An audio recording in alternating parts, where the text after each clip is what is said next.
just read an intro and then we'll get stuck in. I'm just going to pause for a sec. Okay. Our bodies and our intuition are deeply connected, although we're not really taught to trust either. So what if your body isn't turning against you in midlife? What if it's asking to be heard? Those recurring aches, headaches, or perimenopause symptoms might not be problems to silence, but messages worth listening to. Today's conversation is about learning how to read those signals, awaken our innate wisdom, and reclaim our authentic self. My guest is Dr. Evette Rose, author, spiritual teacher, and trauma recovery expert. Her work supports people to reconnect with their bodies and return to a more authentic way of living. Thank you so much for joining me. What do I call you? Dr. Rose? Evette? Doctor? Let's do Evette. Let's just have a fun chat. And thank you so much, Nadine, for that beautiful introduction. I am thrilled to be here. I'm really excited to dive into this much needed topic that I feel we need to unpack it these days in a different way. So I really look forward to that. Okay, well, I'm really looking forward to that as well. I've spoken to quite a few different people who, we talk about this mind-body connection. And it's always really great to hear different perspectives on it, because it's not a one size fits all for each person. No. And we really need to sort of explore for ourselves what tools we need and explore all the possibilities to find out what kind of works for us. That's my take on it anyway. So you've done a lot of work. I've had a look at your website. It's extensive. You're a teacher, you're a speaker, you're an author, you're a coach, and you've got your own lived experience of this work that you do. So should we start with that and how you came to be doing all of the amazing things that you're doing? This is such a great question. So I'm actually going to throw a plot twist in there, right? Okay. So after everything that you said I'm doing right now, would you believe me if I told you that it was not by any means on the cards for me to do what I'm doing now? If you had to tell me this, I think I would have gone straight into a psychiatric hospital and said, just book me in now and save my future self from this disastrous life that I'm about to create, right? I didn't believe. I was not a believer. So I ended up in my early 20s being actually an atheist, right? Okay. Even though I have had incredible spiritual moments that it's just, the word unbelievable just captures it. That would convince anyone that there's something beyond what we cannot see. And that was not enough to keep me on my path because of my relationship with my father. I had a really very traumatic relationship with him. I was the only child as well. So there was no one else to share the pain and the burden with, right? So it was all coming here. And my mom was just trying to always be the peacekeeper, try to keep things under control. And it was like her full-time job.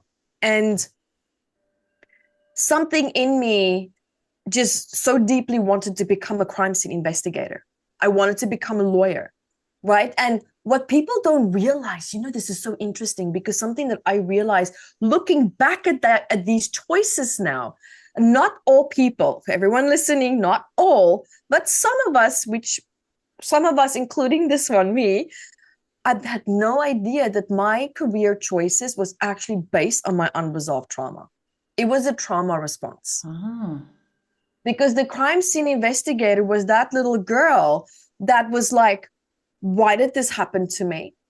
Why was justice not given to me? Where's the clues that pull all of this together as to, well, you said this never happened, but I know it did because my body is telling me that it did. And no one's defending me. No one's protecting me. There's the lawyer, right? Mm-hmm. So I actually studied this. I studied this for about 6 months, and finances dried up fast. Way back then, I didn't have support from my family, not because they didn't want to, but my dad lost his job. My mom was financially just trying to keep her head above water. So she was really doing her best. So I was running different jobs to try to sustain the financial weight of studying. So I was studying business management at the time as the core foundation to just get through with the intention, okay, I can use this to continue to pay for my studies. But even that collapsed because the studies became more expensive. And so I had to let it go.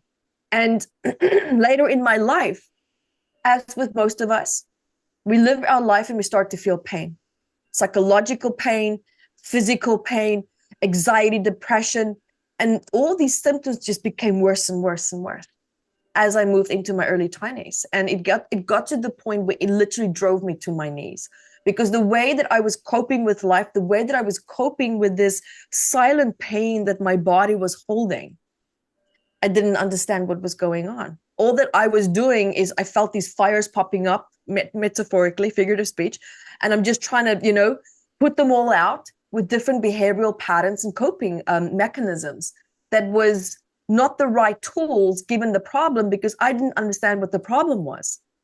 How can you apply the right solution if you cannot even name the problem, right? So anxiety is not enough. Depression is not enough. Why?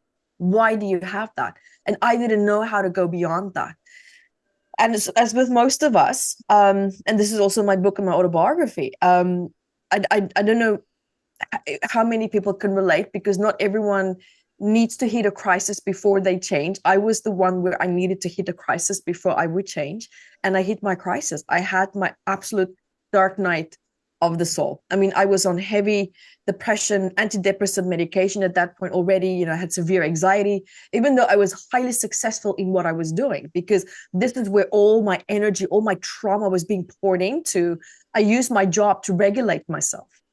But then you can only do it so much, right? So I overworked, I was overtired, and I was burnt out, and I was breaking down inside, and my environment was just kept being the same, and had a partner that was a reflection of my father, because that's what regulated my nervous system. And not understanding how to break any of these patterns, I had no idea. So all that I learned was how to cope. How do I survive and not thrive and not live? And one morning I woke up and I just said, you know what? I can't do this anymore. This is not the life that I want. I was just 22. I woke up, I had a big house, 6 bedrooms, 17 acres. I was living in Australia. I had a tennis court, I had a jacuzzi, I had everything that I wanted. Everything that I wanted. And not because of my partner, because some people go like, well, yeah, how much of that was with the partner? Well, we were strictly 50-50. Half of that was my effort and my hard-earned effort as well. And I just thought, you know what? There's nothing to wake up to. Everything that I'm seeing is not making me happy. It's making me miserable. I hate my life. I hate how I feel. And I don't want to do this anymore. And I was so clear in myself. I was crystal clear in myself. And I left a voice message on my manager's phone at the time, 5:00 in the morning, giving all my passwords, giving all my projects, everything that I've been doing, because I was a very fear-based person, right? So I did 3 people's jobs. So because I was on contract, that means they can fire you any day. So I made myself indispensable. I was doing 3 people's jobs, so they needed me. I was saving the money, and my work output was excellent, right? I was a really good contractor to have. And I just couldn't anymore. So what happened was I sat there and I waited for my partner at the time to go to work, because I wanted to end it. Like, I wanted to end my life. This was it for me. And like I said, I was so clear in that decision. And as I sat there and I was thinking, how am I going to do this? The question kept coming. You're asking the wrong question. And Nadine, here's the thing. I was an atheist at that point because I was raised Christian, but my dad was the drunk, alcoholic, man that would go sit in church and then go and drink his guts out every week, every day, and beat me. He never beated my mom. He never raised his hand to her, but only me.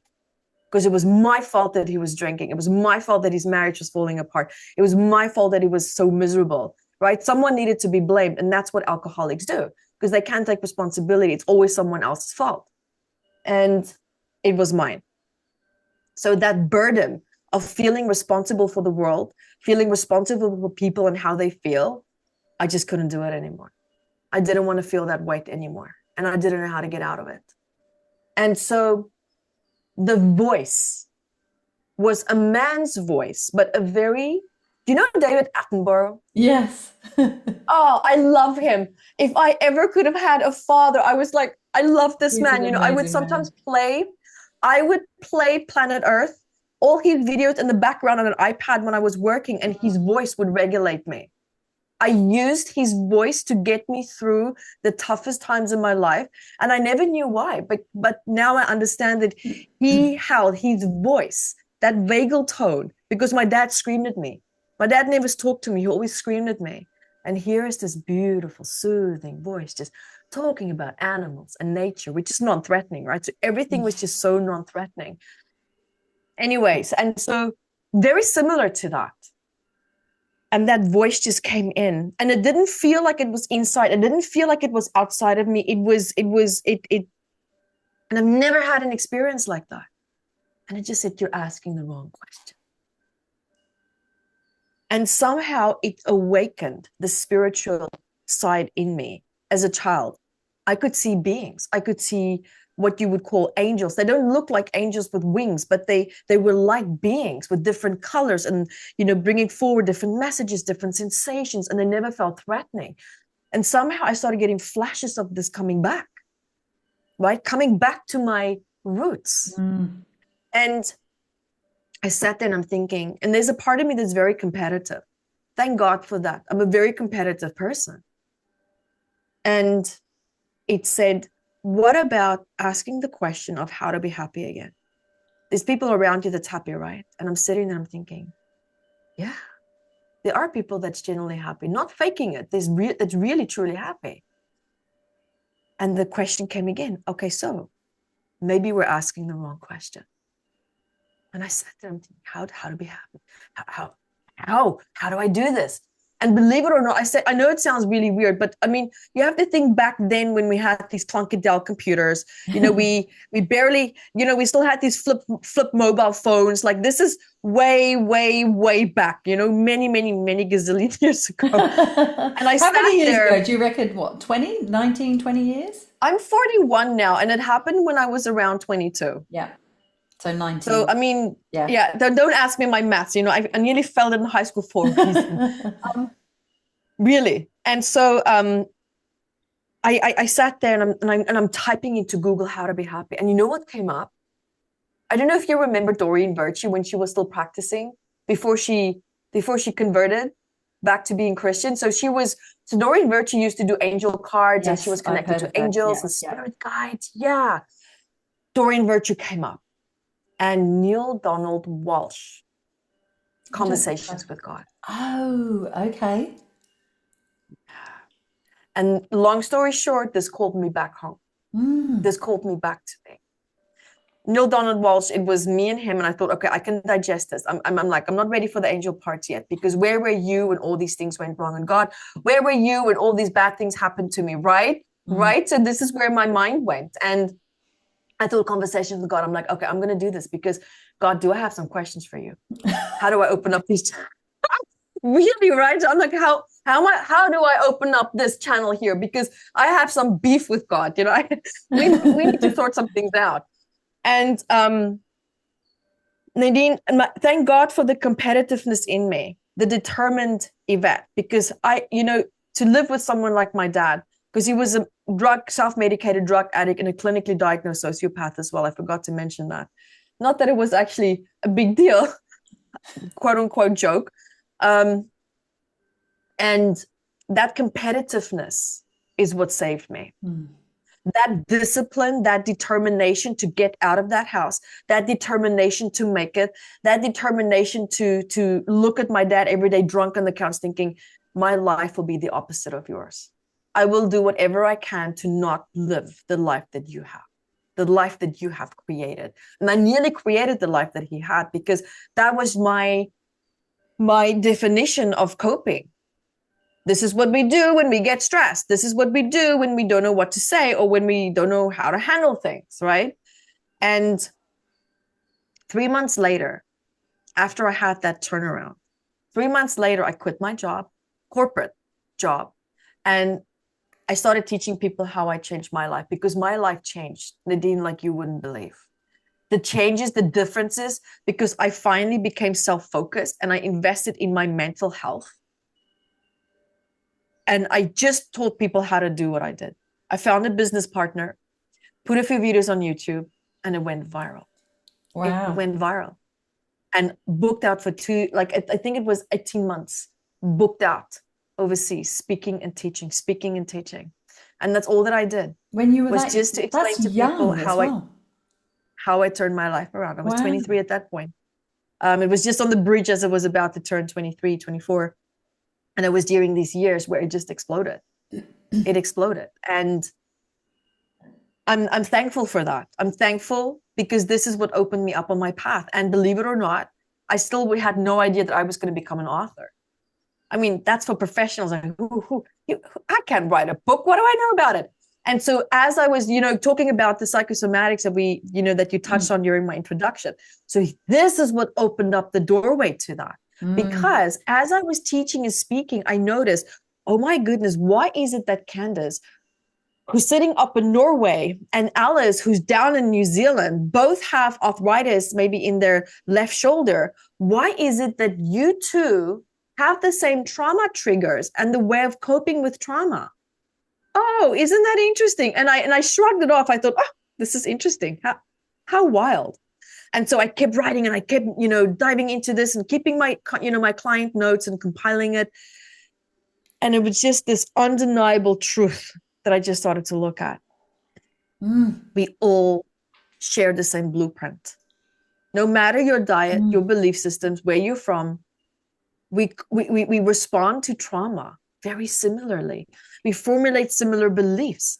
And what's interesting is then it can either exacerbate, if not cause, a medical ailment.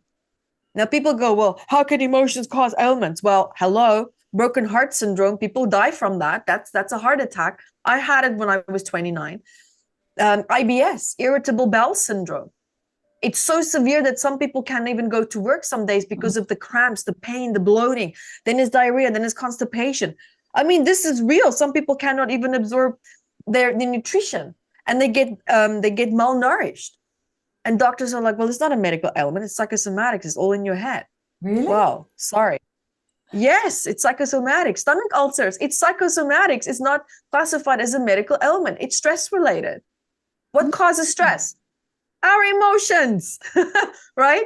So this is where I started to dive into it. I'm thinking, oh my God, well, if these little bit of ailments are psychosomatic, what else is? What else is? And so I started playing around with this, and I'm thinking, okay, talking to my clients, I'm saying, okay, well, if you have this issue, these are the trauma points, this is the stress factors around that. Would you be open to me helping you to maybe release this stress? And let's see if we can at least just improve your quality of life from this ailment. And lo and behold, you know what happened? Exactly what I predicted. It improved their quality of life with the ailment. And in some cases, it just happened that we couldn't find any further evidence of certain challenges that people were having. And I'm thinking, my God, isn't this amazing? Back then, the younger me, like, oh my God, this is wild. What is next? What is next? And so I compiled this data into a manual that was of ailments. And these ailments holding the message, emotional message, and the traumas. And someone once said, Evette, this manual is amazing. Why don't you make a book of it? I'm like, a book? Psh, come on, whatever. I'm just like, whatever. And I did it. I just did self-publish. Publishers wanted to change the work so much. I said, you know what? I don't need you. You're not going to change my voice. You don't change the body's message. Sorry. It's there for a reason. And I self-published, and the book just went viral. It's now sold in 80 countries. It just sold itself. It's now in hospitals, psychiatric offices, universities. Any average person just wants to learn more about what is the message in their body. And here I am, speaking and teaching and filming and just continuing to help people to live their best life. Amazing. That was a long answer, but People sometimes don't appreciate, the road of getting to where I am today, right? Yeah. It started with me falling apart. And how I rebuilt myself back up, and having respect for emotions and how they impact the body. Yeah. I think it's really interesting how what you observed in your younger years when you're in your, when you talked about that point when you were 22, that you were successful, you were working hard, you were doing the job of three people, you had all of these things, but in fact, that was all a cover up for what was going on. And it was a stress response. If I'm busy, if I've got these things, then I don't really need to, you don't feel all of the things that you need to feel. And that I'm sure it was difficult at the time. And in hindsight, it's much easier to kind of see how it all fits, the story all fits. And finally, you still work hard and you do all of those things, but your vibration has been raised. You're doing it more mindfully and with more purpose. I love how you put that. Yes.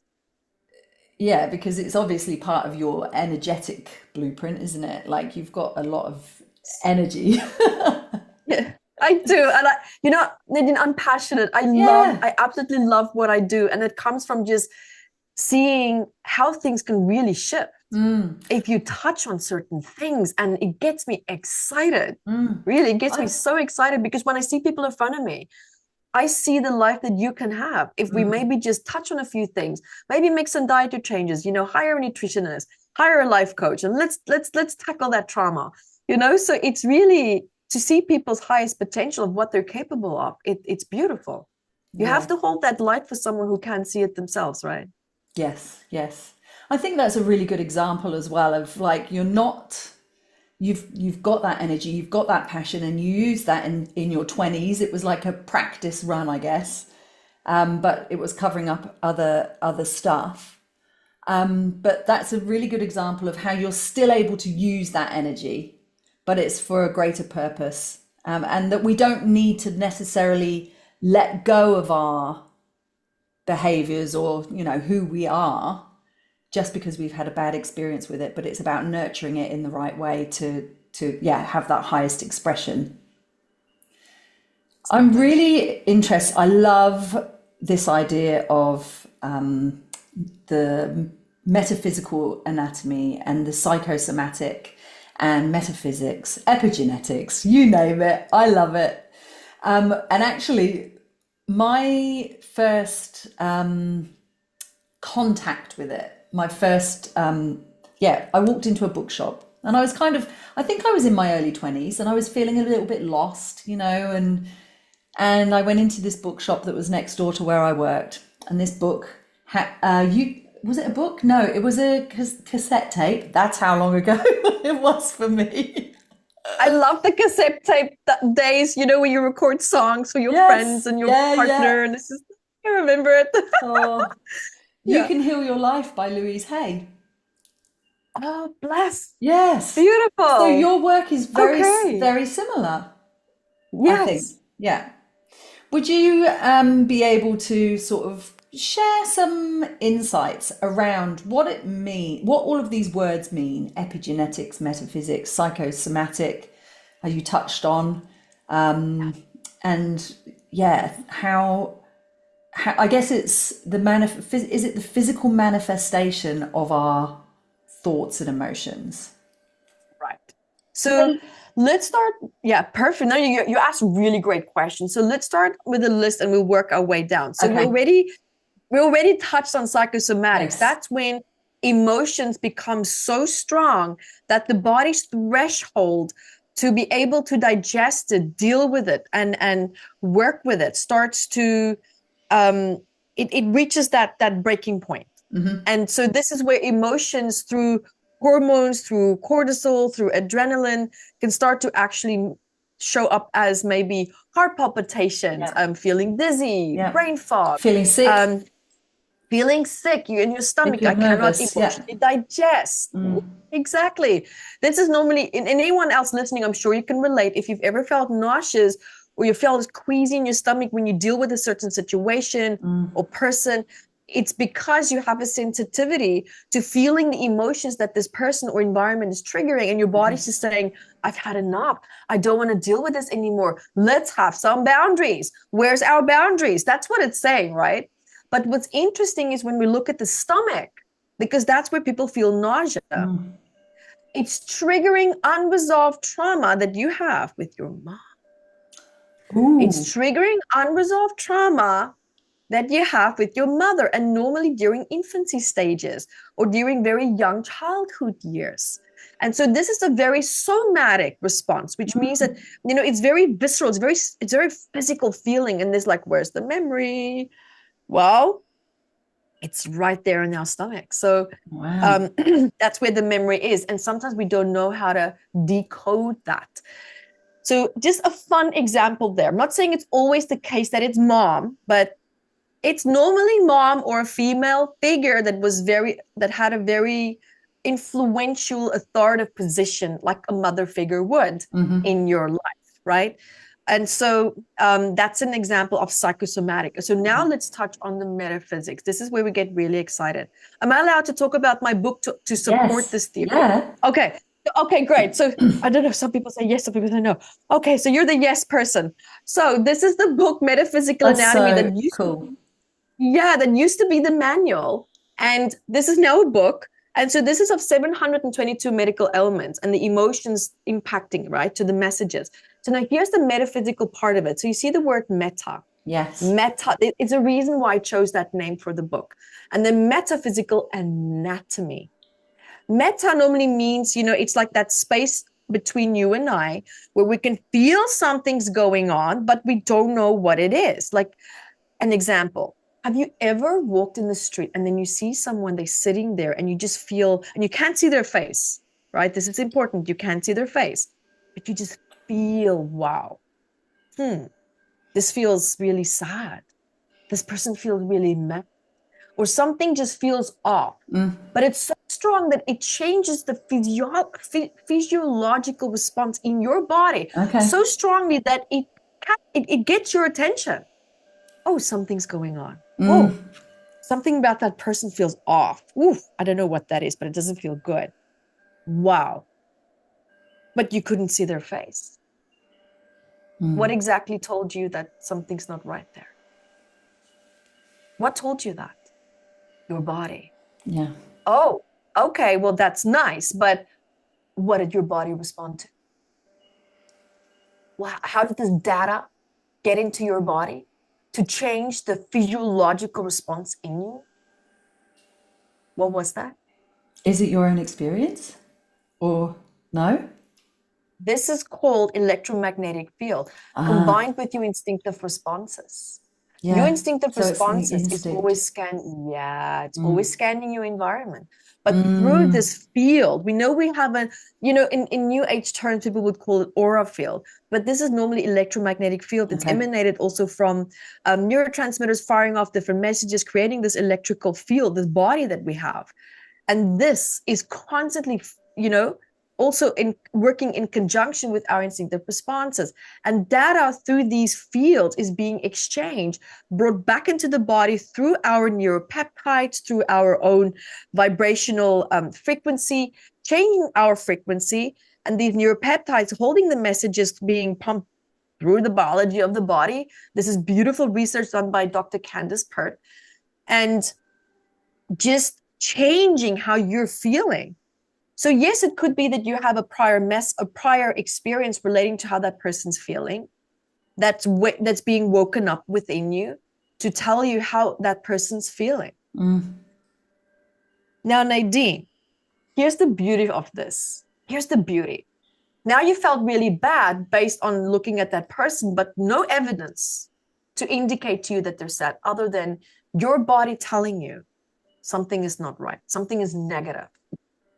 And so I sat there and I'm thinking, okay, if that person's body can change the physiology in my body, what will happen if I call this uncontrolled focus, because we just looked at the person and boom, now we don't feel good.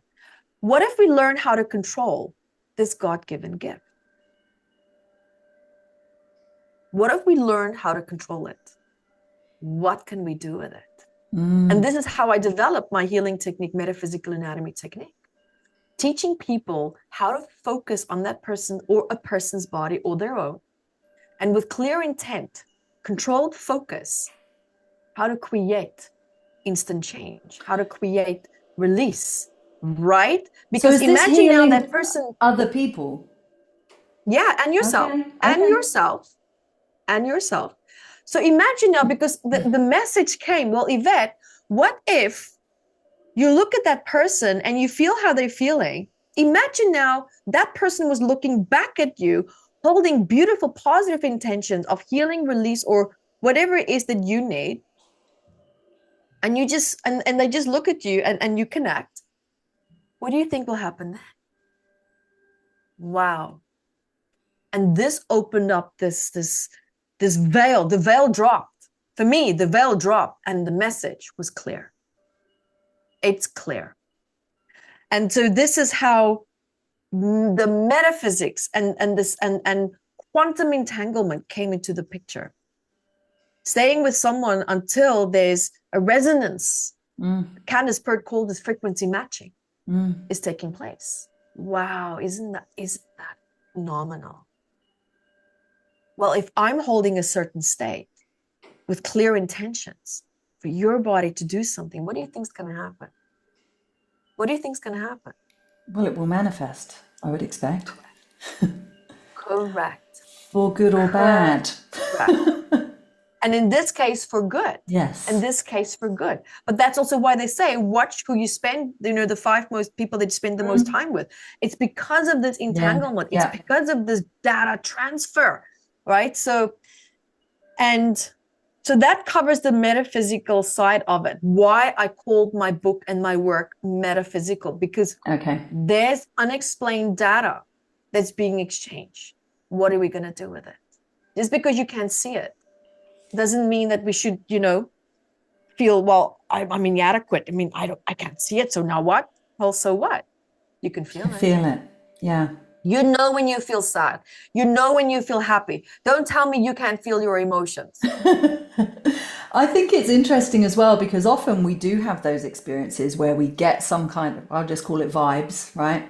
From That's someone. it. Yes, perfect. And it might not be very positive vibes. Like you said, you can feel something coming from that person. And in an unaware state, what happens, and I would be honest and say this, I would experience this, if I feel that from someone, I might become defensive.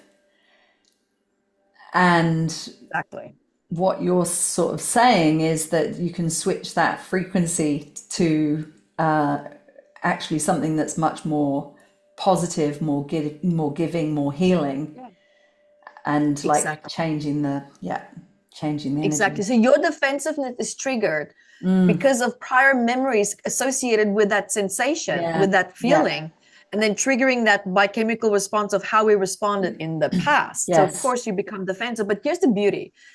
Now you are aware of, I feel defensive. I don't feel good about how that person's making me feel. So this is where we can learn with that awareness, with that information, this data. Now we can do something with it constructively. So now I feel defensive. That person, triggered this feeling within me. And this is where we can start to communicate and regulate the body, helping the body to understand I'm feeling the way that I do because of just an old memory that was now triggered by this person. Right now I'm safe and I'm okay. And that person's going through their own stress. And I don't need this person to get involved in my life in any way, shape, or form. And it's reminding ourselves that we have boundaries, because we get defensive because there was that old younger part of us that forgot or didn't know that we have boundaries. Right. So it's an instant moment of loss of power, which I can deeply relate to because of my father. Right. Everyone was a threat to me. I didn't have friends. I didn't have, people that I would allow even into my house, because I'm like, who are you? What do you want? It's the first question. What do you want? You're talking to me. What do you want? Right. I didn't trust people. Yeah. And now I work with people. Isn't that incredible? It's yeah, great. it's Okay, so metaphysics, Psychosomatic, you've mentioned. Yes. Epigenetics, is that connected? Yes, it is, in a very incredibly amazing way. So let me just briefly touch. I'll make the answer quick because I know we're a few more things that we want to talk about. So I actually did. I have so much fun with these conversations. So I actually did. I was a keynote speaker at the medical conference in London at Queen's Mary University 2 years ago, and I brought the subject up. And I'm sitting with doctors, PhDs, everything in front of me, and I sat there and I said, there's this theory or this idea of emotions can be passed down. And, you can already see people just frowning. Well, we don't know about that. And I said, wow, isn't it interesting that doctors say that IBS is inherited? And everyone was like, yeah. And I'm like, okay, good. This is great. And who here can agree that IBS is also psychosomatic? Yes, it is. Yes, it is. Okay, so can someone tell me exactly what's being inherited? It's genetic, Silence. isn't it? Yeah. Epigenetic. Epigenetic. And I said, well, would everyone agree then that it's a perfect, combobulated structure of emotional stress that's passed down that says, well, if I feel this type of stress, we react this way. Can anyone agree? And everyone's looking at each other. It's like, well, I don't know. And I'm like, no, it's not I don't know. It's obvious. Good morning. Hello. It's obvious, right?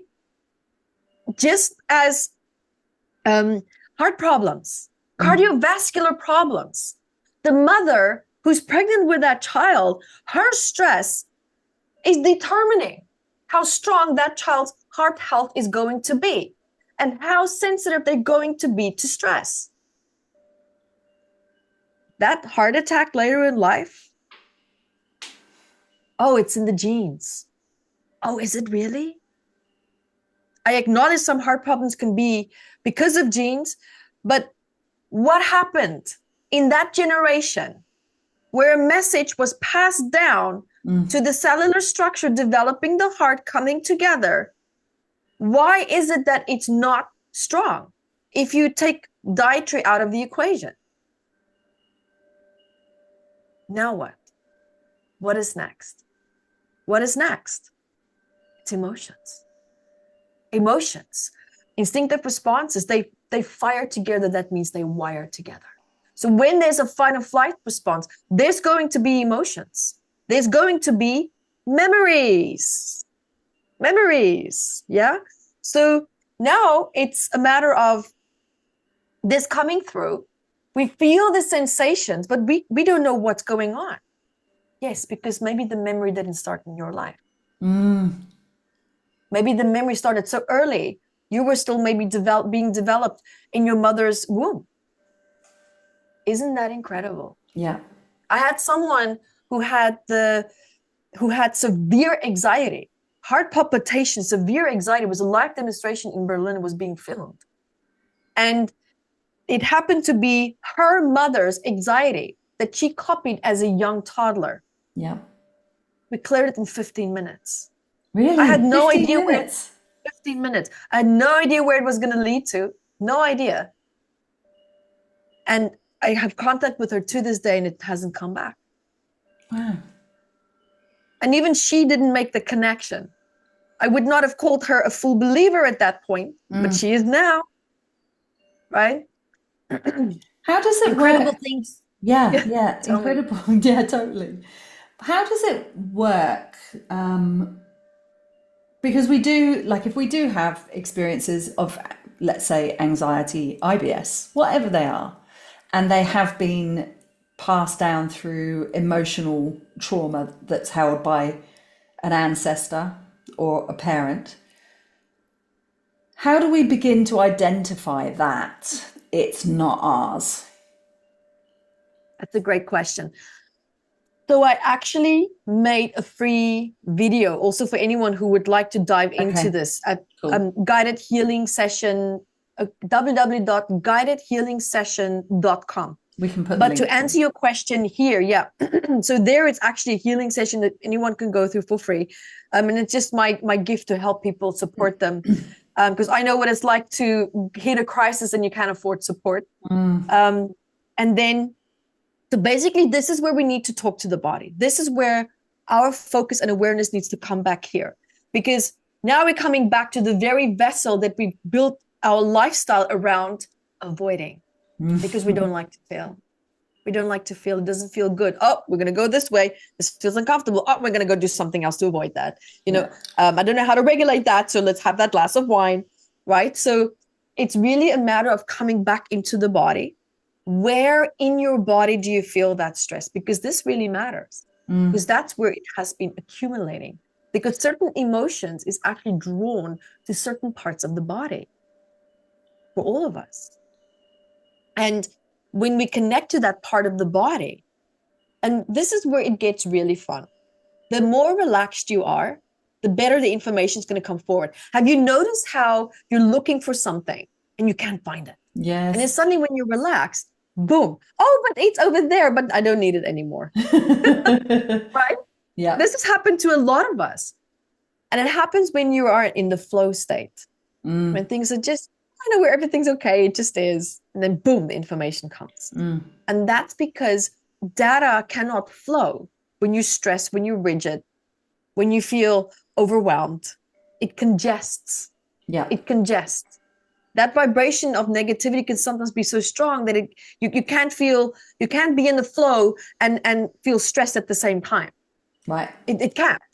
It's like, I'm fighting for happiness. I'm like, well, yeah, you're kind of in the wrong vibration to even attract it, right? So let's look at why we're angry first. So this is where this plays a really big role. I like to do, for example, breath work, jump up and down, get rid of the stress, get rid of the cortisol that's stuck in the body, and then take a deep breath. And now we need to be playful. And to be playful can sometimes take a lot of trust from people because, well, that's just my imagination. What if that's not true? Well, this is when we're very relaxed. Have you noticed when you daydream sometimes, and especially if it's positive, it just flows and you just get so caught up into it and emotions just come up, and before you know it, you feel all this cocktail of emotional chemicals just flowing through your body, right? So this is where it's really important that when we use our imagination, that we're in the flow. I'm going to imagine that my body has a voice. I'm going to imagine that it can just speak now. Because when we do that, we let go of control. We let go of expecting something to come forward, or it should be this way, it has to be that way. And this is where people get really incredible messages. But here's the trick. You have to give yourself a countdown of 1, 2, 3. Okay. Really fast. 1, 2, 3, what is it?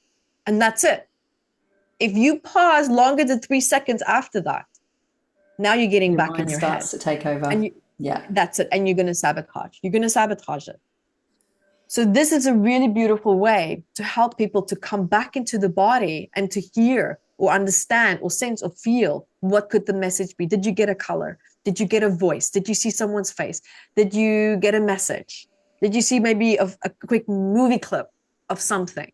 Yeah. Because people brush it off as, oh no, but no, that's just my imagination. Start How rationalizing. silly. Yeah. Yeah, no, it's not. Your intuition works in incredible ways, but we've not really learned to listen to it. So we need to sort of, just to circle back around very briefly about that question, to do with like, do we know if it's ours or not? And it's really just about feeling where it is, listening to the body, and then working on processing it. So you might say that it doesn't actually matter whether it's yours or not in that case. It's like, it's there, you're having the experience. Exactly. But I think that potentially when our head takes over and we start doing all of the internal, what's wrong with me? Yes. Then that's a problem. It can give people a lot of relief. naming the problem, being able to understand what it is. And that's why I say, go into the body. Yeah. Whose face do you see? Is it yours or do you see someone else? Yeah. This is normally how I dive into identifying it. And anyone who has that gut feeling, I feel this, but it's not mine. Listen. Yeah. Listen to it. I cannot stress this enough. Please listen to it, because it's there for a reason. It's there for a reason. There's so much stuff that's come up in my life, and I kept feeling, I kept smelling smoke, and I'm thinking, what is this? I feel this emotion. I'm smelling smoke. It was my dad's, because he was a smoker. So see how it sometimes can come forward. And sometimes I will see a flash of his face, or I'll get a flash of my mom. And sometimes I will get a flashback of my childhood. I'm like, oh, okay, so that's mine. So I've learned to listen. Yeah. And it's so subtle, Nadine. It's so subtle. It's split seconds. Yes. Split seconds. It's not going to be like an IMAX movie taking place in front of you. No. And this is where we need to learn to become more self-focused during our healing work, during our self-check-in work, because every morning I check in with myself, and I do a 10-minute clearing to regulate.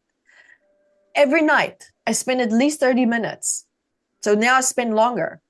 Check in with myself. How am I doing? Clear this, let go, clear this, clear that.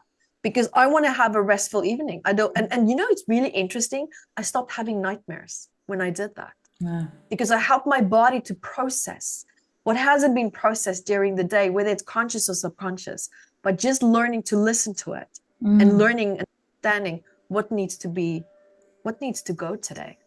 Yeah. I thought it would be really interesting to have a look at some of the experiences that women have during midlife, specifically perimenopause, menopause. Yes. And just chat with you about that, and maybe look at some practical process for overcoming those symptoms in our bodies. I'm really curious because you've sort of talked about these ailments, let's say, or symptoms throughout the book that you've written, and you've got a free ebook as well about what's it called? Restoring the Emotional Body. I've downloaded that. So that's got like the body parts, and if we are experiencing pain or discomfort in those body parts, what it means. As the symptoms, the well-known symptoms of perimenopause, let's say brain fog, hot sweats being the most common, they seem universal. So that kind of goes with your book, and like that we experience things universally.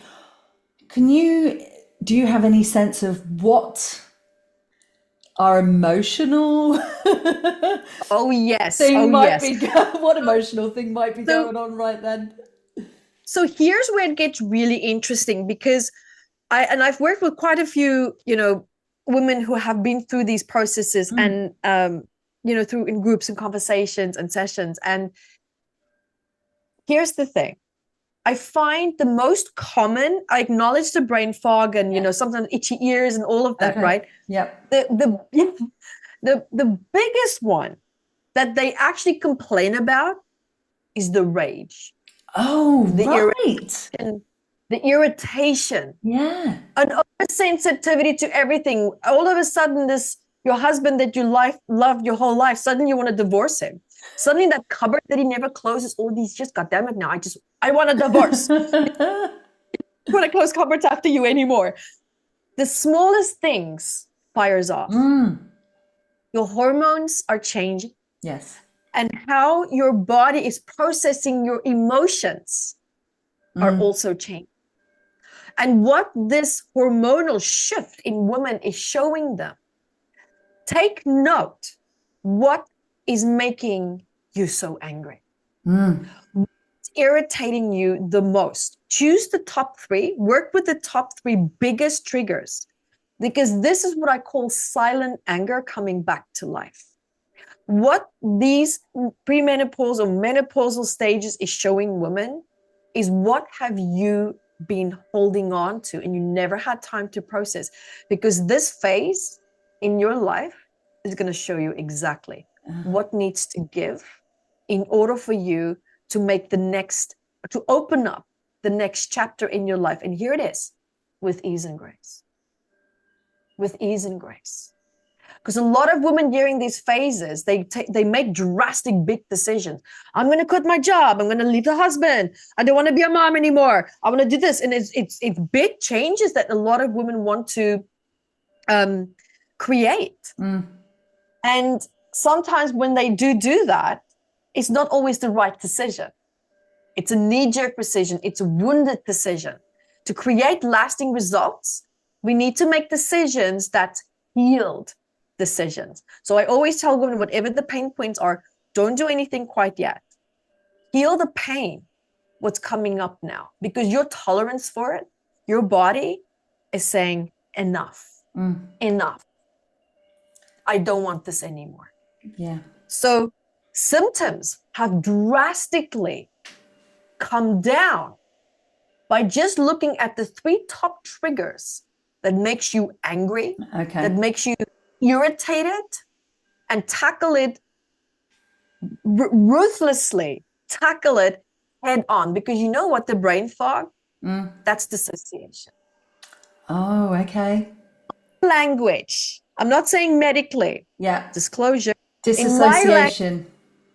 It's dissociation because I'm overwhelmed. Yeah. I'm overwhelmed. Yeah. I don't want to close that cupboard anymore. I'm overwhelmed and I don't know what to do with this anger. I'm overwhelmed. So shut down. Yeah. Shut down. Your ears are itching. Notice when it itches. What is it that you know, not in the moment, what is it that you know that's going to come that you just don't want to take in anymore? Yeah. Not someone yapping in the moment. It's an anticipation. Okay. Anticipation. Okay. Yeah. Yeah, that's the key. People always go, well, what is it that you don't want to hear anymore? People are like, well, I don't know. Yes, I also wouldn't know. You're asking the wrong question. What do you anticipate hearing that you have had enough of? Right. And you don't know what to do about it? What about hot sweats? That's the anger. So that's this anger is as now, well. Who or what has become so unhealthy in your life and that you want to push out and you don't know how. You feel scared, you feel powerless, or maybe there's boundary failures, right? All of this has made huge differences. Huge differences. And I actually shared these case study insights with several doctors in London when I was there during my medical conference, and they go, this is so interesting. I saw this in them, but I never made the connection. I'm like, yeah. Does it have to involve another person? Because, immediately I think, is it like children, husband? But that's a person, right? Relationships. But does it have to involve another person? Like, does it generally involve a relationship? Okay. It normally does, because let's be honest. A lot of the reasons why we feel the way that we do is because of our relationship. Our reaction to other people. Yeah, exactly. The mirror. So, I mean, can it be that you lost a job and you're reminiscing now over, oh, well, I don't have a purpose, I'm not good enough anymore? Absolutely. It absolutely can be circumstantial as well. Yeah. For sure. But I find we're normally looking for very deep-rooted wounds. And do you feel like it's that's people. Like the anger is something that's just been held on to and now it's like ready to come out? Is because it like the hormones changes. An internalized, correct. Like, I don't like having to shut the cupboard door, but you just do it. And then all of a sudden it's like, I really don't like to shut the cupboard door. I'm not going to shut the cupboard door anymore. And it's not even about the cupboards. It's how it makes you feel. Unheard, unseen, disrespected. Yeah. Well, let's follow the trail of this. Is there a pattern between you and your husband regarding that? Is there maybe a prior relationship that created these wounds that are so strong? Is it maybe it's mom and dad? Is it maybe everyone? Yeah. But remember, I'm touching on this again and I'm repeating it again. It's silent anger. Yeah. And that's why it comes up so explosively. because it's been silent, Suppressed. it's been kept down quite a while. And the hormones is changing your threshold for emotions. It's changing your threshold. So that's why that silent anger is now so explosive, because your capacity to push it back down and because you're so focused on other things has been really solid. But that starts to break down when our hormones changes how we interpret and feel our emotions. It changes that threshold. That dam wall, it changes in thickness. What would you suggest that women do? I didn't have rage. I don't feel like I had rage. I was pretty fortunate. I didn't have really bad symptoms in perimenopause and menopause. But what would you suggest for women who do? Is like get curious, or are there some simple steps that we can take? So a really basic step, first of all, is to not get caught up in how do I escape this? Meaning the environment that could be triggering certain symptoms. Yeah. Because this is where people often make a wrong decision, because it's a wounded decision. It's not a healed decision. It's asking yourself, well, if I healed certain points that's really aggravating me right now, things that's causing me to lose the plot, if that is absent, would I still want to leave the situation? Would I still want to change the situation? And for some people, it might be yes. But at least now moving forward, you make the right decisions, because later down the line, you're just going to be in damage control mode if it's a knee-jerk reaction. I see this time and time and time and again, right? So it's really about coming back to you. Is it a wounded response, or is it really truly, I've just had enough? Yeah. Right. Okay.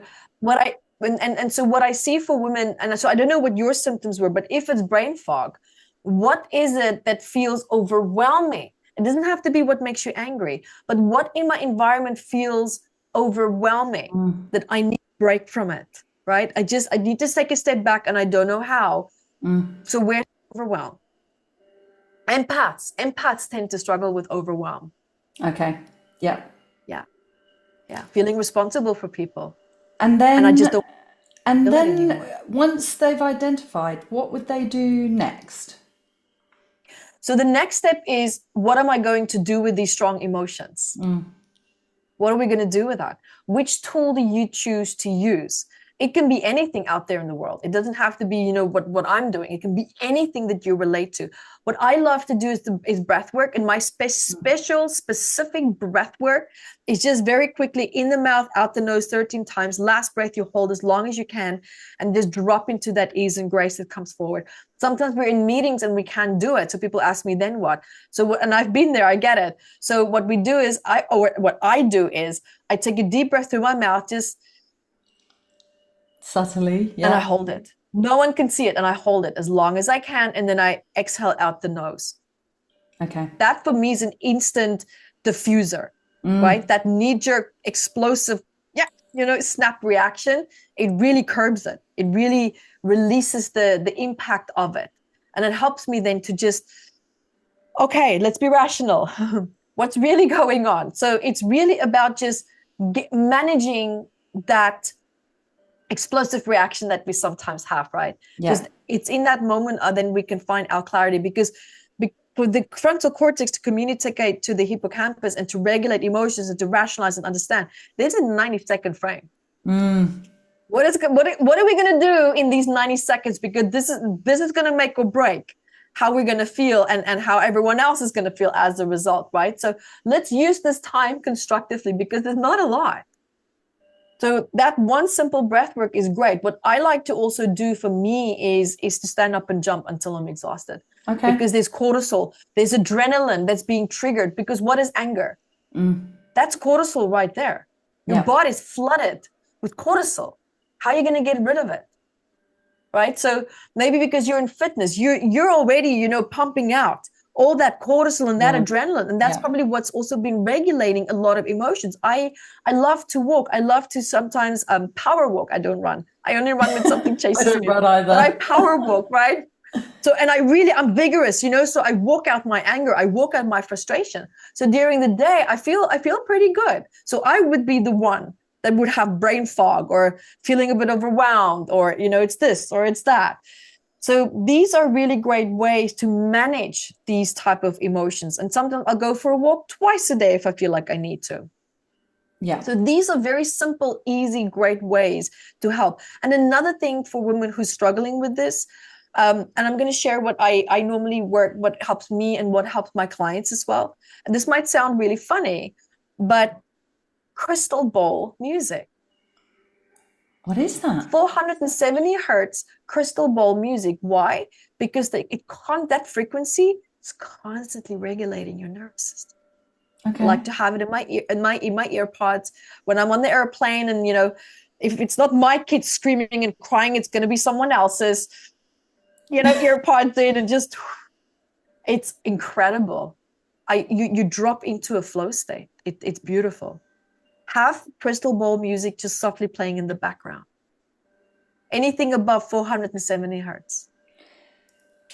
If a woman is I'm conscious that we're just beyond our hour, so I won't hold you for much longer. That's all right. We've got one we're more. having a great conversation. Yeah. If a woman is in the thick of those experiences, and I think you've actually written a book about people using medications. Oh, solving pain without pills. Yeah, solving pain without pills. I think it's this one. Okay, solving pain without pills. So I think so what happens for us in regular everyday life, if we don't know people like Dr. Evette Rose and her work, we have the symptoms. We go to the doctor puts us on a medication to dampen down the symptoms. If a woman is listening to this, and she might have that experience, firstly, or she's having all those symptoms and she's like, yeah, but I haven't got time to do the things. Like, I've got all of this experience and it's uncomfortable, I don't like it, I want it to go away. What do you say then? Do the work. I would say heal your relationship with change, because you're used to struggling. I like it. Yeah. You are comfortable feeling uncomfortable, and we need to unpack that. Love it. Yeah. Very good. The only way that you're going to get rid of it is through change. Well, you don't like change. Well, shoo. Now what?